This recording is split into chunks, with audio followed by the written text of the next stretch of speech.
নবী সাল্লাল্লাহু আলাইহি ওয়াসাল্লাম বলেন, নিশ্চয়ই হিংসা মানুষের সমস্ত নেক আমলকে, নেকিকে এভাবে খেয়ে ফেলে, নষ্ট করে ফেলে, যেভাবে শুকনো লাকড়ির মধ্যে আগুন লাগাইলে নিমিষেই শুকনো আগুন জ্বলে পড়ে ছাই হয়ে যায়। আল্লাহর নবী বলেন, হিংসা মানুষের বাকি সমস্ত নেক আমলকে এভাবে শেষ করে। তাইলে বিষয়টা যদি শুধু যেটা করছি এটার গুনাহ হইতো, তাইলেও তো একটা কথা ছিল, কিন্তু এইটা তো আমার বাকি নেক আমল সবগুলোকে কি করে দিল, নষ্ট করে। তাইলে এখন বাহ্যিক হাত পাও চোখ দিয়া যে গুনাহ করে, কারো কোনো কিছু অন্যায়ভাবে নিয়ে নিল হাত দিয়ে, তো এটা গুনাহ, কিন্তু এটার গুনাহ, কিন্তু অন্য নেক আমল আছে না। কিন্তু হিংসা করলো দিল দিয়া, তো এটা শুধু হিংসার গুনাহ লেখা হবে এটা না, বরং এটা তার বাকি নেক আমলগুলোকেও খেয়ে ফেলল,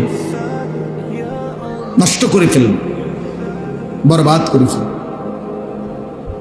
এই জন্য বাহ্যিক অঙ্গ প্রত্যঙ্গের যে রোগ মানে গুনাহ, এগুলোর থেকে যেরকম বিরত থাকা, তার চাইতে 100 গুণ, 1000 গুণ, লক্ষ গুণ অন্তরের মধ্যে যে রোগ, তার থেকে বিরত থাকা, তার থেকে বিরত থাকা। এজন্য আমরা এই ইসলাহি মাহফিল ব্যক্তিগতভাবে, আপনারা জানেন দেবিদ্দার এই দারুল উলুম মাদ্রাসায় প্রতি বছর মধ্যমাকৃতিতে বাহিরে একটা বার্ষিক মাহফিল হয়। আমিও আলহামদুলিল্লাহ বশির ব্যক্তিগতভাবে যেহেতু আমার অনেক মহব্বত করে, এই সুবাদে সবসময় আমাদের সাথে থাকে, ফলে বিগত কয়েক বছর ধরেই আমরা এই বার্ষিক মাহফিলে আসার চেষ্টা করি এবং এসেছি আলহামদুলিল্লাহ। এরপরেও পৃথকভাবে, আলাদাভাবে আবার আজকের এই ছোট্ট ইসলাহি মজলিস, তাহলে এটার আর কি দরকার? এটা কি? এটা হলো মূলত মানুষের অন্তর রোগের যে চিকিৎসা, আমাদের অন্তরের ভিতরে, দিলের ভিতরে বিধ্বংসী, জীবন বিধ্বংসী, আখিরাত বিধ্বংসী, সমস্ত আমল বিনষ্টকারী অনেক মন্দ স্বভাব আছে। এই মন্দ স্বভাবগুলোর ইসলাহ, সংশোধন করার জন্য একটি আলাদা প্রোগ্রাম, আলাদা মজলিস, আলাদা একটা ফিকিরের নাম ইসলাহি মজলিস। এই জন্য ইসলাহে মানে সংশোধন করা। কি সংশোধন করা? কি বিল্ডিং ঠিক করা, না ফ্রিজ নষ্ট হয়ে গেছে এটা ঠিক করা, না চেয়ার ভাঙিয়ে গেছে এটা ঠিক করা? সংশোধন করা মানে একটা কিছু তো ঠিক করা। তো এই ঠিক করাটা এগুলো না, বরং আত্মসংশোধন, দিল সংশোধন করা, কলিজা সংশোধন, কলব সংশোধন করা, কলব সংশোধন, ইসলাহে কলব, ইসলাহে নফস, এটাই আত্মশুদ্ধি, এটাই ইসলাহি মাহফিলের মূল মর্ম, মূল ফিকির। আমাদের সমাজের অনেক মানুষ, আমরা, আমিও, আপনিও, অসংখ্য মন্দ স্বভাব আমাদের ভেতরে আছে, অন্তরের রোগ, কিন্তু আমরা এগুলারে পাত্তাও দেই না, তেমন কিছু মনেও করি না, কিন্তু এটা বহুত বড় ক্ষতিকারক, বহুত বড় ক্ষতিকারক, বহুত বড় ক্ষতিকারক। আমাদের মধ্যে গীবতের স্বভাব, তাহলে এটা আমাদের একটা আভ্যন্তরীণ রোগ, যে অপরের কল্যাণ, অপরের যে কোনো ভালো আমরা সহ্য করতে পারি না, ফলে আমরা তার বদনাম ছড়াইতে থাকি। তাহলে আমার মধ্যে তো এই মানসিকতা চেঞ্জ হওয়া উচিত। আমি যদি অপরের কল্যাণই না ভাবি, তো এটা কেমন আখলাক হইল, কেমন গুণ হইল? যে এরকম অসংখ্য মন্দ স্বভাব আমাদের দিলের মধ্যে আছে, এগুলোকে দূর করার মেহনত হলো এই ইসলাহি মেহনত, খানকাহি মেহনত, আউলিয়ায়ে কেরামের মেহনত, পীর বুজুর্গদের মেহনত। এটা ইদানিং কালে যত বেশি আমরা বস্তুবাদী হয়ে যাচ্ছি, মোবাইল, আধুনিকতা, ঢং ঢুং, রং রং, চাকচিক্য, হ্যাঁ।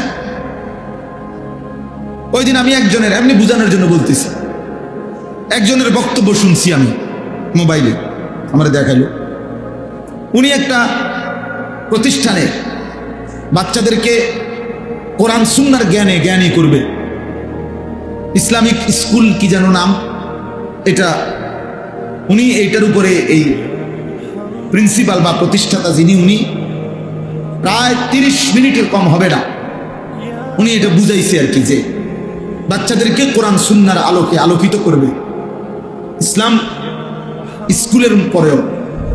এখন আমি ওনার এই বক্তব্যটা শুনছি পুরাটা মনোযোগ দিয়ে, একেবারে পুরাটা। এখন আমি খুব খেয়াল করছি, তাকাইয়া শুনছি, লক্ষ্য করলাম এই যে 40 মিনিট উনি বক্তব্য দিল, প্রতিটা লাইনের মধ্যে, প্রত্যেক লাইন কথার মধ্যে উনি 3-4টা করে ইংরেজি শব্দই বলছে, কিন্তু 40 মিনিটে ওনার মুখ দিয়া একটা কোরআন শরীফের আয়াত কিংবা রাসূলুল্লাহ সাল্লাল্লাহু আলাইহি সাল্লামের হাদিস আমি শুনি নাই। উনি তার বাচ্চা করে কোরআন সুন্নাহর জ্ঞানী করবে। তা আপনি যে শুধু ইংরেজি কইলেন, আপনি কি বুঝাইতে চাইলেন? আমরা বোকা মানুষ, আমরা বোকা মানুষ। আপনি ধর্মীয় জ্ঞানে পারদর্শী করবেন এরকম, যে তার অন্তরকে পবিত্র করার চেষ্টা করে না, সে পথ হারা। যে কোরআন সুন্নাহর আলোকে জীবন গঠনের চেষ্টা করে না, সে পথ হারা। তো কি পথ হারা? বাজারের পথ না, ব্যবসার পথ না, আখিরাত, জান্নাতের পথ। দুনিয়া মিলবে, আখিরাত মিলবে। ওমা লাহু ফিল আখিরাতি মিন খালাক, আল্লাহ বলেন আখিরাতে কোনো অংশ হবে না। তো এখন এই মাঝখানের যেটা ওয়ায়ুযাক্কিহিম, তাহলে আমাদের প্রিয় নবী সাল্লাল্লাহু আলাইহি সাল্লামের এই পৃথিবীতে প্রেরণ করা, এর মধ্যেই অন্যতম উদ্দেশ্য হলো অন্তর পবিত্র করা। এটাই ইসলাহি মাহফিল, এটাই ইসলাহে নফস, এটাই আত্মশুদ্ধি, এটাই আত্মসংশোধন, এটাই তাজকিয়া। এই যেটা ওয়ায়ুযাক্কিহিমের অর্থ। অতএব নবী সাল্লাল্লাহু আলাইহি ওয়াসাল্লামের মধ্যে তার জামানায় অন্তর বিশুদ্ধ করার মেহনত চলমান ছিল। একটা যে কয়েকজন মনোযোগ দিয়ে শুনতেছেন, আপনাদেরকে বলি, একটা বিখ্যাত হাদিস আছে। আমাদের প্রিয় নবী সাল্লাল্লাহু আলাইহি সাল্লামের কাছে একদিন জিবরাইল আলাইহিস সালাম এসে নবীজি সাল্লাল্লাহু আলাইহি সাল্লামের সামনে বসে কয়েকটা প্রশ্ন করছিলেন। এই প্রশ্নটা, এই হাদিসটা, হাদিসে জিবরাইল বলে এটারে, এটা বিখ্যাত হাদিস। আমাদের মাদ্রাসায় পড়ার জীবনে সব তালেবে ইলম এটা জানে, এটা একটা সুপ্রসিদ্ধ হাদিস, সব কিতাবে আছে। তো ওই কিতাবের মধ্যে আছে যে জিবরাইল মানুষের আকৃতিতে নবীজি সাল্লাল্লাহু আলাইহি সাল্লামের কাছে এসে সাহাবায়ে কেরামের উপস্থিতিতে একদম নবীজির হাঁটু বরাবর সামনে মুখোমুখি বসে নবীজি সাল্লাল্লাহু আলাইহি সাল্লামকে প্রথম প্রশ্ন করছিল, মাল ইসলাম, হে আল্লাহর নবী, ইসলাম কি? নবীজি সাল্লাল্লাহু আলাইহি ওয়াসাল্লাম বলছেন, আল্লাহ এবং তার রাসূলের প্রতি ঈমান আনা, 5 ওয়াক্ত নামাজ পড়া, বছর শেষে হিসাব করে যাকাত প্রদান করা, রমজান মাসে রোজা রাখা, সামর্থ্য হলে হজ করা, ইসলাম। তিনি বললেন, সাদ্দাক্তা, আপনি সঠিক বলেছেন। হযরত ওমর রাদিয়াল্লাহু তাআলা আনহু বলেন, আমরা অবাক হচ্ছিলাম, লোকটা নিজেই প্রশ্ন করছে, আবার সেই বলতেছে সঠিক বলেছেন। আমরা বুঝতেছিলাম যে এই লোকটা ভিন্ন কেউ, নাহলে এটা তো সিস্টেম হইতে পারে না যে জানতে চাচ্ছে তাকে উত্তর বলার পরে আবার সে বলতেছে সঠিক বলেছে, তত বোঝা গেল সে আগের থেকেই জানে। প্রতিটা মুমিন, প্রতিটা ঈমানদার আল্লাহর কোরআন তেলাওয়াত করবে, কোরআন শিখবে, বিশুদ্ধ কোরআন উচ্চারণ করবে। আপনি একটা ভাবেন তো, যদি 2 লাখ সাহাবী থাকে, কথার কথা 1.5 লাখ সাহাবী ছিল মনে করেন নবী সাল্লাল্লাহু আলাইহি সাল্লামের, এর মধ্যে আপনার কি মনে হয় কয় পার্সেন্ট কোরআন শরীফ শুদ্ধ করতে পারতেন? কয় পার্সেন্ট? 100%। কথা বলেন না, কয় পার্সেন্ট? 100%। 100%।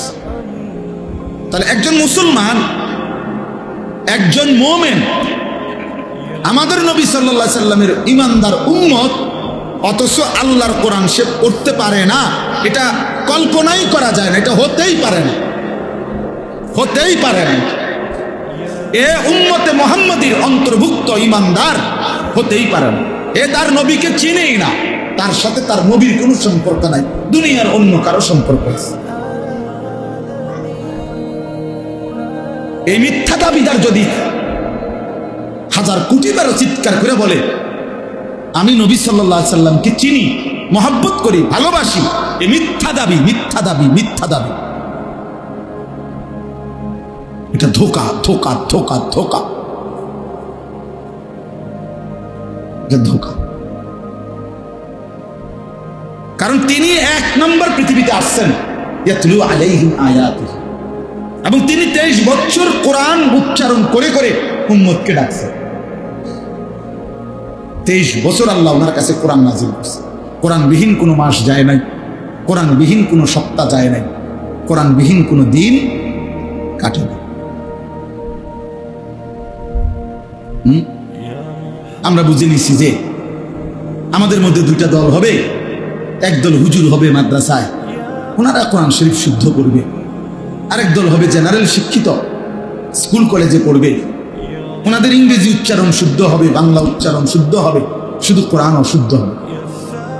এবং এটা কোনো দোষণীয় না, এটা কোনো আপত্তি করার মতো কোনো বিষয় না, যেহেতু তারা জেনারেল শিক্ষিত। এটা কোনো আপত্তির কোনো বিষয় না, এটা কোনো দোষণীয় না। বলেন, এটা কোনো মেনে নেওয়ার মতো বিষয় যে হুজুর আমরা ভাগাভাগি করে নিছি, আপনারা কোরআন শরীফ শুদ্ধ করতে পারেন, আমরা ইংরেজি শুদ্ধ বলতে পারি, এই যে 50-50 অর্ধেক অর্ধেক করে নিলাম। এমন সুযোগ আছে কি আসলে? বলে তাইলে এই জন্য এক নম্বর এটা আমরা হাজারবার লক্ষবার বলছি এবং বলতেই থাকতেছি যে মুসলমান কোরআন শরীফ শুদ্ধ করতে হবে। মুসলমান মাত্রই আল্লাহর কোরআন পড়তে হবে, মুসলমান মাত্রই আল্লাহর কোরআন জানতে হবে। শিক্ষিত না অশিক্ষিত, মূর্খ মানুষ না, এগুলো কোনো কথা না। কোন লোক মূর্খ মানে কি? সে মানে বাংলা, অঙ্ক, ইংরেজি বা স্কুলের সরু সরে এক অখ এগুলা না পারে না, নিয়ম মাফিক লিখতে পারে না, নিয়ম মাফিক পড়তে পারে না। কথা কি বন্ধ আছে? নিয়ে দুনিয়া ভোগ করা কি বন্ধ আছে? তাহলে কোনো ব্যক্তি মূর্খতার অজুহাত দিয়ে আল্লাহর কোরআন পড়তে পারে না, এই সুযোগ নেই। আপনি স্কুলে প্রাইমারিতেও যদি না পড়েন, আপনার জন্য আল্লাহর কোরআন শুদ্ধ করা বাধ্যতামূলক এবং সহজ এবং সম্ভব। সর্বযুগেই সম্ভব, বুড়াকালেও সম্ভব। বয়স যদি 900 বছরও হয় তাইলেও সম্ভব, বয়স যদি 9 বছরও হয় তাইলেও সম্ভব। এভাবে আল্লাহর ইবাদত করা, এভাবে নামাজ, এভাবে রোজা, এভাবে যাকাত, এভাবে হজ, এভাবে রুকু, এভাবে সেজদা, এভাবে জিকির, এভাবে তেলাওয়াত, এভাবে আল্লাহর বন্দিগি করা যেন তুমি সরাসরি আল্লাহকে দেখছ। যদি এতটুকু নাও পারো, কমপক্ষে এতটুকু তোমার কলিজার ভিতরে একদম মজবুত করে বসা আছে যে আল্লাহ আমাকে দেখছে, আল্লাহ আমাকে দেখছেন, আল্লাহ আমাকে দেখছে।